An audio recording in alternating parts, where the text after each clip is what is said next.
এত মনোরম প্রাকৃতিক পরিবেশে থাকার সুযোগ পেলে আর পৃথিবীতে কিছু চাওয়ার থাকে না।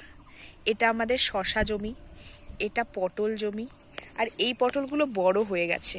এইটাও পটল, কিন্তু পটল বড় হয়ে গেছে। এই যে দেখুন কি সুন্দর পটল হয়েছে।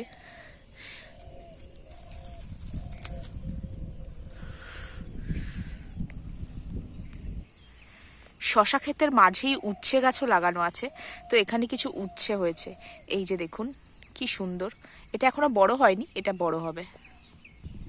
গ্রামের কিছু জিনিস দেখলে কষ্টও লাগে। এই গাছগুলো যেমন নষ্ট হয়ে গেছে, এগুলো পচে গেছে, কিন্তু তার মধ্যেই এই গাছটায় একটু ফলন আছে, তাই এখানটা একটা পটল রয়েছে। বাকি গাছগুলো এগুলো সব নষ্ট হয়ে গেছে। এটা যেহেতু এখন ধানের সিজন, তো মাঠে সমস্ত মাঠটা যদি আমরা ঘুরে একবার দেখি তাহলে সম্পূর্ণটা ধানের জমিতেই ভরে রয়েছে। তো ধান এখনো পাকেনি, পাকতে দেরি আছে, কিন্তু ধানগুলো এখন মধ্যবর্তী অবস্থায় অবস্থান করছে আর কি। এই যে বকগুলো দেখছেন, এরা মাঠে খুঁজে খুঁজে খুঁটে খুঁটে ধান খাচ্ছে, আর মাঠে পড়ে থাকা সবজিগুলো কিছু কিছু হয়তো ছিল, ওগুলো হয়তো খুঁটে খুঁটে খাচ্ছে। মনের আনন্দে উড়ে বেড়াচ্ছে, দেখেও শান্তি লাগে। এবার আমরা চলেছি আপনাদের বেগুন জমি দেখাতে। দেখুন গ্রামের রাস্তাগুলো, মাঠের আলগুলো কতটা সুন্দর।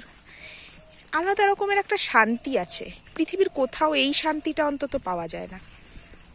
ন্যাচারাল বিউটি যেটাকে বলে, প্রাকৃতিক সৌন্দর্য, অসাধারণ অসাধারণ।